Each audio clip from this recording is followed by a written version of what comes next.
Hey, stay tuned today for a great interview. I'm interviewing Whitney from TomKat Stitchery today. Stay tuned.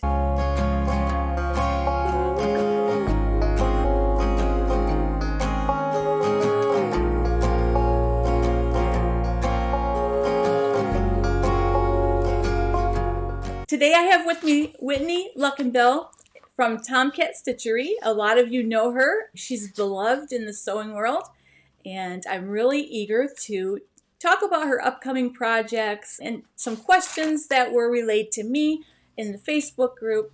So Whitney, would you tell us a little bit about yourself? Sure. Like Kim said, I am Whitney from TomKat Stitchery. It started off as a YouTube channel back in 2018, just sharing my love for sewing and wanting to be a part of the sewing community that was really blossoming, starting to blossom at that time. Since then, as I was telling Kim right before we started recording, I have a business partner now, and so we're both now employees of the business, which is really fun and exciting to help with the other side of TomKat Stitchery, which are the digital classes that I have started offering. So that's kind of another arm. So TomKat Stitchery, our motto is just to educate, engage, and inspire the sewing community. And I'm here for all the garment sewing. That's awesome. Actually, that segues right to the first question that I wanted to ask you is just tell us a little bit about your online classes. What do they cover? The price, all that stuff. If you give us the scoop, what's coming up? Yeah, absolutely. So we released our first digital class last spring, about this time last year, Pattern Fitting 101, which is a master course. It Awesome. is a class that we release it only chunks of time. You have access to all of the digital components of it forever, all the modules, all the lessons and stuff. But there was a 6-week community that went along that goes along with that, similar to Facebook, but it's hosted inside the uh, software that hosts my classes. So we are actually getting ready to launch that again. I'll talk about that more later, but that was our first foray into digital classes. And fitting comes very close and dear to my heart. And that's kind of why I wanted it to be the first class that we released. It's a master class, so it is our most expensive class that we offer. It goes very in depth with fitting a woven top, a knit top, a woven pant, and a knit pant. Nice. Um, yeah, and then from there, we have a few different tiers of classes. We have some um, small, like mini courses, kind of. We have a picking patterns for your body type class. We have a pattern fabric print matching class on how to match print across seams and that sort of thing, which are some of our mini courses we offer. And then recently, right before Christmas, released our first project based class, which was shirt making. And we just go through all the processes of shirt making. So it's kind of a mid tier class. Awesome. Um, with the end goal being to have a pretty comprehensive catalog at the end of all of this of both mini courses, mid tier, and then a couple of master classes as well. So we'll see. That's the plan. Awesome. That's, man, I need to sign up for some of those. They're a lot of fun. They're a lot of Yeah, fun. yeah, they We would just, be. just the community aspect of it. I love a good community aspect of the classes. And yeah, we just did a review of the past pattern fitting students if they wanted to sign up for a little stint in the community. And I just had such a fun time chatting with everyone again. And, similar Mhm. to a Facebook group community, just getting Yeah. everyone bouncing ideas off each other. And Hmm. the Stone community is the best community. So it's Yes, just a it positive is. group of people to be I around. have a Facebook group, Dorothy's Daughter Community, and Yeah. it's just wonderful. People share ideas and help each other with fit sometimes, and it's really good. I know. I love it. Well, I'm going to jump into a couple questions from my subscribers. Sure. Um, First, and I think I know the answer to this one. Do you sew anything but garments? Um, Not much. I dip my toe occasionally into bags. I don't quilt. But I would say 95% of my sewing is garment sewing. Hmm. Yeah. So, what is your educational background? Okay, so this is kind of this is one of those you never know the path that you're on. Just taking it one step at a time because never would I have foreseen this in college even. My formal educational background is actually in finance and accounting. I worked for the Federal Reserve Bank as a financial analyst. That But probably comes in handy with the business stuff. a little bit. Yeah, when we were working with some of the bookkeeping and tax stuff, yes, I did have enough of a grasp to muddle our way through all of that. But when I had a whole bunch of health issues, I had to quit corporate America, and was looking for always loved doing stuff with my hands, that sort of thing. And when I got pregnant with my twins, that are boy girl twins, I decided, it must have been a hormonal decision because I told my mom I want a sewing machine for my birthday, and you and I are going to make the bedding for the kids, the kids' nursery. And she was like, okay, because she has very elementary level sewing skills. She's like, okay, I guess we'll do this. And that's when I caught the bug. We moved from Kansas City to Indianapolis in 2011, and I decided to take my first garment construction class. And that is a class that changed my life forever because I met my mentor, Joyce, in that class. And we had our brains just clicked together so well that she actually reached out to me after that class and wanted to know if I wanted to apprentice with her. And so this is where my baptism by fire comes in with sewing.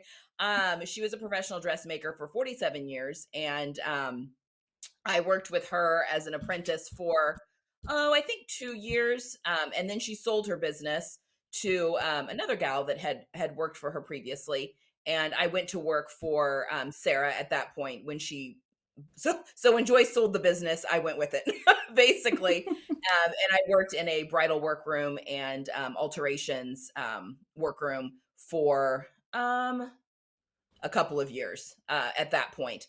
And a lot of learning came from that. I'm also a lifelong learner. I suck anything I can off the internet. I was a huge Craftsy fan when that first came out, when I was gobbling up those classes left and right. So yeah, most of my sewing education comes from those two experiences. And then just other little things that I've picked up here along the way. But yeah, that was my professional sewing background. And then I did do alterations and some custom sewing out of my home before starting the channel. So I think I yeah. saw a little news article about you making an inaugural gown for Yeah. Yes. the So second lady. yes. Yes. So Joyce, she did the Pence family's, Mike and Karen Pence, their wedding dress way back when they got married years Oh, and years ago. wow. And so when he became governor, she did the inaugural grounds for Karen at that point. And then when he became vice president, she reached out to Joyce and hired us. There were six of us that did 8 dresses for them. So Oh, it was wow. two for Karen, for each of their daughters, and for daughter-in-law. So we made 2 gowns for each of them in let's see. It was after the election, around Thanksgiving is when we found out we were doing this, and it all had to be hush hush. And then the dresses had to be done by the middle of January, and that was with all the fittings and everything like that. I wasn't in on the fitting part, but we were the little mice from Cinderella. We sat in the basement, the other 5 of us, doing all the sewing down there. But yes, That's that was a really fun. cool experience. That's really fun. Another person wanted to know approximately how many hours per week you sew. It's not as much now as it used to be, for a couple of reasons. The business side has just branched off a lot. So I spend a lot of time, doing things, admin stuff. Although having Jenny now, that really helps take a lot of that off my plate. Um, but I would say also my handmade wardrobe, it's gotten to such a good place now. I don't need anything, but the things that I want to put in my wardrobe are just, it's just not as much because I have things that I love that are in there. But I would say approximately per week, I mean, if we're talking like cutting out, pattern prep, cutting out, and then the sewing aspect of it, um, maybe 8 to 10 hours a week, about a couple Yeah, hours a day, probably on average. it's pretty good. Mhm. Yeah. Do you ever get time to just sew for fun, just for the joy of it? I do, but I have to make time to Yeah, do that. I same. try and yeah, yeah, because, it is a big component of my mental health journey and Hmm. keeping myself, especially right now in this weather, it's been very great. We saw the sun today for the first time in I weeks. know. We're just a little bit east of you. We saw the sun today too for a few I minutes. know. I had to put my sunglasses on to drive to the gym. I'm like, "This is great." But sewing is a big part of my, keeping my mental health on the up and up, so I do have to make time for sewing just, for the joy of it. I mean, I would say all sewing I do is brings me joy and is, wonderful. It's just the difference for me in whether or not I have a camera in front of me or not. So if I can sit and do sewing without a camera, uh, and I have to, not everything has to be content, although everything does end up showing up on the channel. It doesn't, I don't have to show the whole ins and outs of everything. And that's my for the joy of sewing, and a lot of times that happens on weekends. Yep. Someone asked what inspired or motivated you to start a YouTube channel. Honestly, so at the time, I was doing custom alterations and sewing, just in my basement, kind of running my own small little business. I had left the workroom at this time just because my kids' schedule, it was just too hard to juggle and all, that sort of thing. They were in elementary school, and I was watching, gosh, so Over It was a real big one at the time. There weren't very many. There were just a Hmm. handful back in 2018 that were Hmm. kind of getting going, and I just loved watching them and loved, it was the plans video and then the makes and, seeing all the fabrics and stuff, and I'm like, "You know what? I wanna do something. I wanna be a part of that." So I just, yeah, set my phone up one day and, decided, well, I mean, just for fun, we'll see where this goes, and, yeah, it it just another vein off, the path where I thought life was going, and, yeah, it's been a really cool journey so far. Cool. Yeah. Um, so a lot of people love your capsules that you do. And so a lot of people wanted to know a lot about those capsules. And one of them was what made you feel like inspired to do that in the first place? And then how do you decide how many garments and how many things to put together? Yes. What inspired me? Because I'm not a minimalist. I know a lot of people like capsule wardrobes because they can have a few pieces of clothing in their closet, which they're great for that. But that's not me. I like lots of color. I like to have variety. I'm just not a minimalist in my closet. But what I did like about the idea of a capsule wardrobe was creating a cohesive capsule or a cohesive closet. So, where I could really get creative in putting together outfits, but that not that everything goes with everything else, but that things go with a lot of things in my closet. Mm-hmm. Which sewing with a color palette was a big part of that.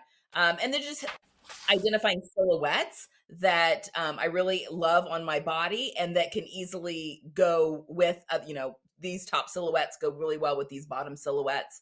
I Mm-hmm. just find the math behind the art there, with capsule wardrobes to be really fascinating and outfit Mm-hmm. formulas and that sort of thing. I think that's my analytical side of my brain that just really gets a kick out of playing around with that and, using that as a creative outlet. So I Yeah, think that's what would inspire. I could glean a lot just by watching. I mean, I do watch those capsule videos, like, and say I'm gonna, and then I don't. Well, it makes it really good with travel too. Mm-hmm. When I've got those few pieces being able to just, I pack much quicker now than, I mean, not that I go a lot of places, but I do pack much quicker now. Um, but yeah, that's kind of my inspiration. And then when I'm deciding on pieces and, really just silhouettes, I subscribe to Everyday Style, her capsule wardrobe guides that she puts out every quarter. Mm.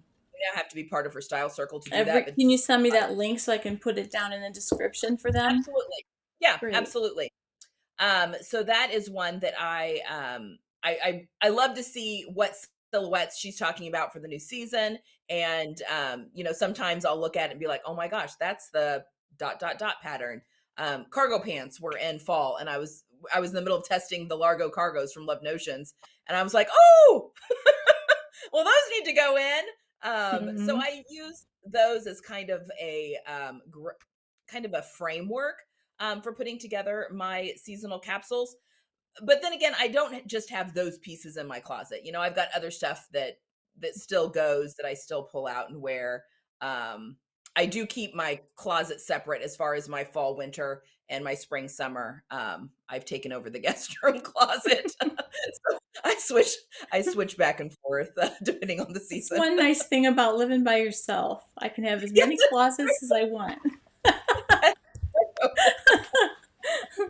So, in keeping with the capsules, another person wanted to know all your capsules over the years. Do you like take something from last year and build off of it, or do you do all completely new, or how do you do that? I absolutely don't do completely new. That's way too much sewing. I will say in the early days, it was a lot of all brand new, but I absolutely build off of what I've made on previous capsules. Now, just for instance, last winter, I liked the capsule I kind of put together, but I didn't have enough color in it, and I found my wardrobe very depressing. So my goal this year was just adding more color to those pieces that were already in there, and that's worked a lot better for me. Just discovering my own personal style. But yeah, I absolutely pull stuff from previous capsules, and even there's a few pieces that go into all of them. Like jeans or whatever that'll just kind of stay in Mm-hmm. my wardrobe all of the time. So I you're will new. say yes, yeah. Having my colors done made a huge difference. So some of the modules and capsules I did before having my colors done, I don't have a lot of that in my wardrobe anymore. Just because my eyes were opened and I'm like, I just love myself in my colors so much better that I've gotten rid of pretty much everything that isn't technically in my color palette, just because I like the way I look and the stuff that's in my color palette. But it makes a very cohesive wardrobe too. Again, it's easy to pull things over. Definitely. So we'll switch gears here a little bit. Uh, so, what is your number one tip to give to someone who says, "Oh, I just got a sewing machine for Christmas. Where do I start?" Somebody My brand number new. one, yeah, my number one tip is just dive in. Just do it. Don't be scared of it. There's very few things you're going to do to hurt the machine. So watch a couple videos and just start doing it. You're going to make a ton of mistakes, and that's okay. Buy the best materials you can afford for what you want to put into it. I mean, if you're just testing the waters, obviously, maybe you don't want to put a lot of money into it at the front end. But Hmm. quality thread and quality fabric make a huge difference, especially if you're garment sewing, and the end result, in my opinion. And not that you have to spend a ton of money. You can find things secondhand as well that are fantastic quality. But don't be scared. Just get in there, make the mistakes. You're not going to be perfect. That's Definitely. learning a new skill. Just dive in there. Cool. Yeah. So, what do you find to be the most challenging aspect of sewing?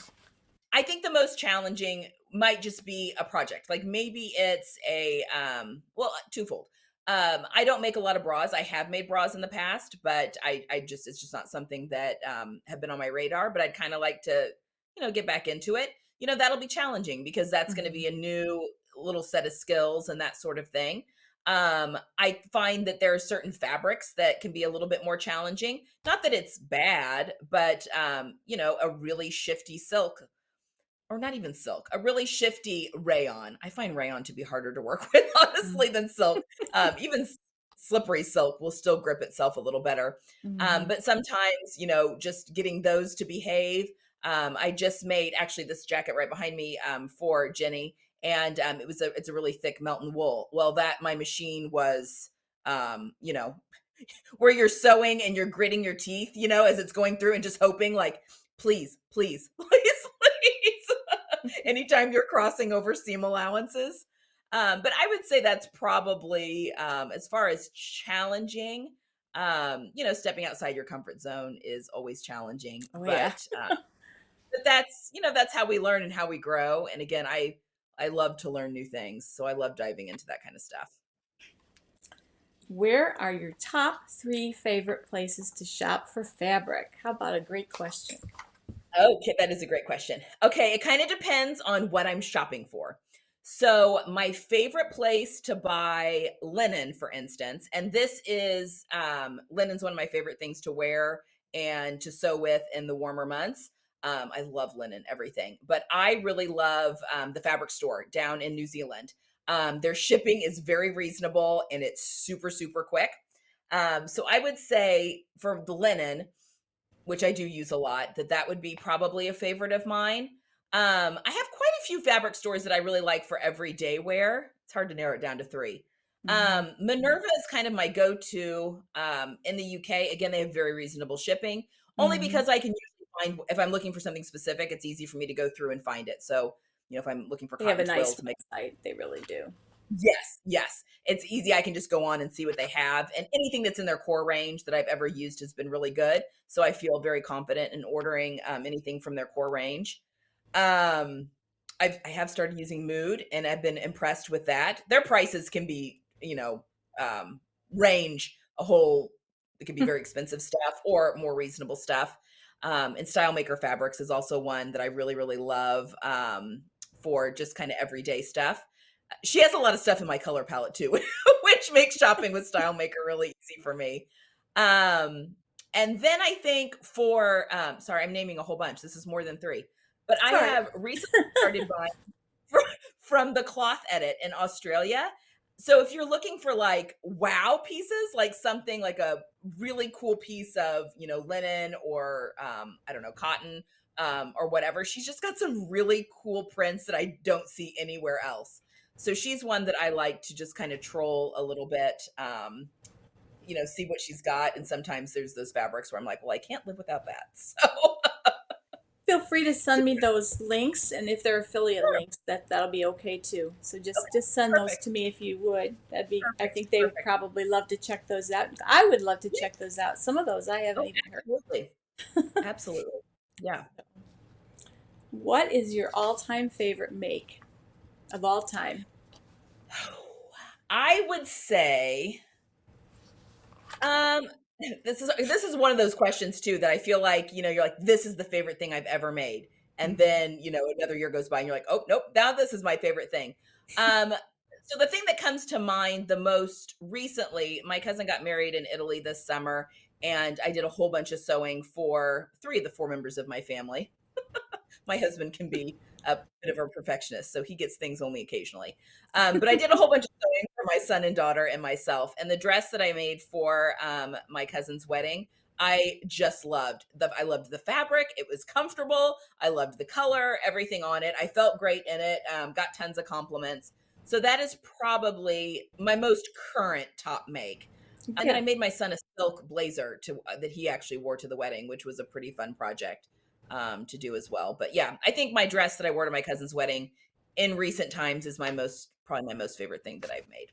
on that vein, what is Yeah. your least favorite and most favorite fabric to work with? Okay. Um, Least favorite fabric is any kind of polyester woven. I It's so slinky. It just never behaves. And Mhm. yeah, the any kind of polyester woven that snags easily is probably my least favorite fabric to work with. My most favorite fabric, oh, this is a hard one. Kind of depends on my mood. Like I said, I love sewing and wearing linen. I would probably say linen would be my top. I love sewing and wearing linen. But there's nothing like doing a tailored jacket or a piece of tailored in wool, because wool it's like sculpting with fabric when you get the Mhm. steam in there. And I do really, really enjoy working with wool when it comes to like jackets and stuff where you're shaping sleeve heads and getting the bust line to fit just right and get it all molded. I do find I find that very satisfying as Yeah, that's inspiring, actually. All right. Here's another question from a viewer. well. Do you love hand sewing? Go okay with it, or hate it? Okay. I will say there is a time and a place for hand sewing, and it can get into places and do things that you just can't do with a machine. So it definitely Mhm. has its place, and I think it's absolutely beautiful. But I'm also it's not that I hate hand sewing. I just I'm just always in a rush. I don't know. It's just my personality. I'm a go, go, go. And so if I can do it on the machine, if I can figure out a way to make it work on a machine instead of having to hand sew, I will absolutely do that. But I don't hate hand sewing. It's just, yeah, You're yeah. alone then. I can't say I hate hand sewing. I'll do anything. I'll stitch in any ditch. Well, and me too, because it's so fast. It's so much faster to do. Yes. Yeah, Yes. yeah. I always end up with everything tangled. I know. Then you have to rip it out and redo it, and you're like, oh, Yeah. yeah. Yeah. Okay. A couple fabric questions. What fabric do you recommend for workout clothes like leggings and athletic wear? Okay, so there are a couple of fabric stores again that I found have just really great quality of It's hard to athletic. find good athletic fabric. Yes, yes. Hmm. And those are the Fabric Fairy. I can get really good athletic knit from Fabric Fairy. Surge Fabrics has really good athletic knit. And then Green Style, they do the athletic patterns. They also carry some fabrics. And I've been really impressed with the stuff that I've gotten from them as well. And as a plus, they will link the fabric. If you're looking at this legging pattern, this workout legging pattern, they'll have fabric linked, to check Hmm. out for that pattern, which I think is very, very helpful. But as far as specific fabrics, um, Surge Fabrics, for instance, carries I think it's called ATY. I can't remember what that stands for, but it's basically the generic form of Supplex, which Supplex is the fabric that like Lululemon uses for their leggings and that sort of thing. And it's phenomenal. It's less money, because I know you can buy the Supplex other places, Right. but I've been very impressed with that, and it comes in a few different colors. The athletic double brush poly, I've used that for leggings for myself and my daughter before, and those have been really comfortable. Those feel like that fabric's a little bit stretchier. I feel like the ATY and the Supplex are a little bit more compression-ish, kind They're of. more They stable. suck you in just Yeah. a little bit Compression better. is good when you don't. Yeah, That yeah. leads me to this question. Another viewer said that her stomach area is her worst area to disguise or put forth in a good way. So, how would you suggest doing that? Well, I'm not a stylist, and but I have taken a few classes. Again, everyday style. When you're part of your style circle, you get access to her master classes, and one of them is dressing for your body shape, which I Mm, find very interesting. Just about the whole golden rule and like how to proportion your body, where you put horizontal lines, and that sort of thing. Um, because I don't necessarily, because I carry my weight in my midsection too, and I don't necessarily think that covering it up is always the best idea, mm, because mm. sometimes that can make you look Yeah. bigger than you are, and Hmm. I don't know that that's necessary. But I would highly recommend, and there's quite a few stylists that do this online now, but taking like a body analysis type class, it helped me just to determine why or why not I didn't like certain silhouettes on me, or certain styles and stuff like that. Because when we make our clothes, we take such a long time to do that, and it's really deflating when you make something that you liked on someone else and then you put it on your own body and you're like, well, why doesn't it look as Right. good? And it could be just that the neckline isn't right on me, or whatever. Right. So that is a big part of my sewing journey, actually, is figuring out my own body type and how to um, dress it, basically. I don't know if my body model is around anymore, but I did that and was able to sketch things, and then you can Yes. really kind of see what looks good and what doesn't. But I Yes. think there's other Yes. ways to sketch your body type. You can just take a picture and draw around it even. But Absolutely. but that was Yeah. really helpful. I found that to be really helpful. Yeah, I agree. Um, a last final question. I think it's a good one to end on. Yes. What term do you like to use to describe yourself? This is a hot button issue in the sewing community. Are you a seamstress, dressmaker, sewist, or all of the above? Well, I was just talking about this with Ginny on we were going through the questions and kind of looking at those. When I'm referring to my students, I refer to them as sewists just because I've got males and females in my classes and I think it keeps it pretty gender neutral. I do think that there is a difference between a dressmaker and a tailor, and not necessarily gender, just what a tailor does versus what a dressmaker does. A Mm-hmm. tailor's doing basically the sculpting with the wool. They're doing, suits and those type of things, where a dressmaker is working with, drapier fabrics and if you think in terms of people that do it for a living, draping on a mannequin and doing that I sort think of thing so for fascinating. yes, doing all of that for creating patterns and stuff. Mm-hmm. So I think I landed on sewist. I mean, I really don't care. I mean, people I mean, if you want to call me a seamstress or Mm-hmm. a dressmaker, I mean, I'm all of them. But we did talk about that, and we when we're talking about our students, we talk about them as sewists. So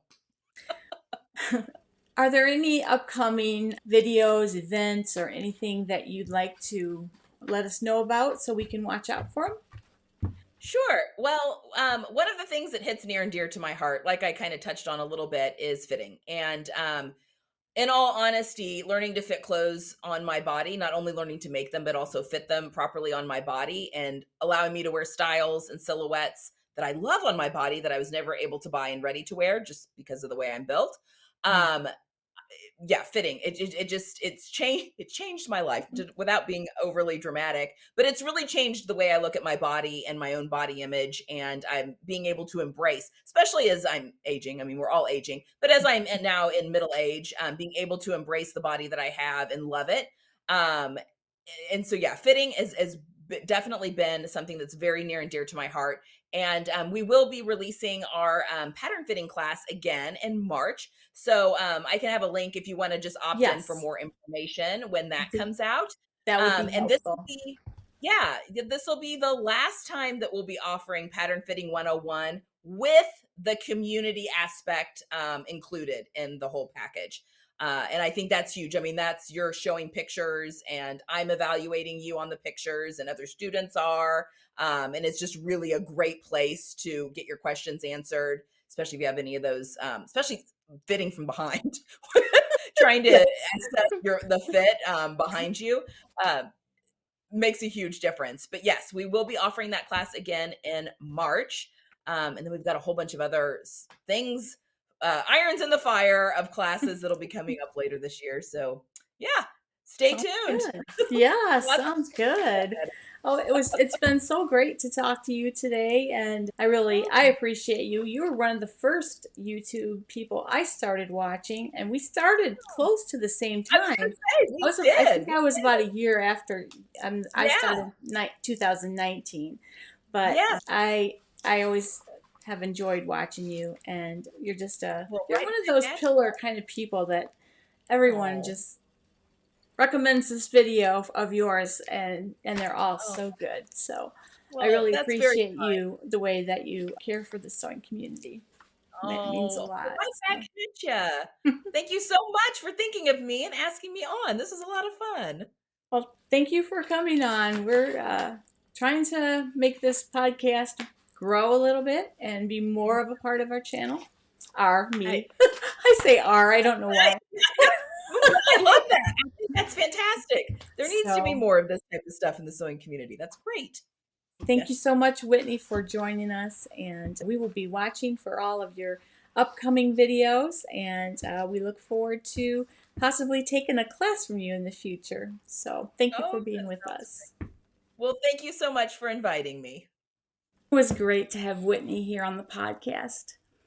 If you would like to know when I post a new video, please go ahead and click that subscribe button and give it a like. That really helps YouTube to know to show this video to more people.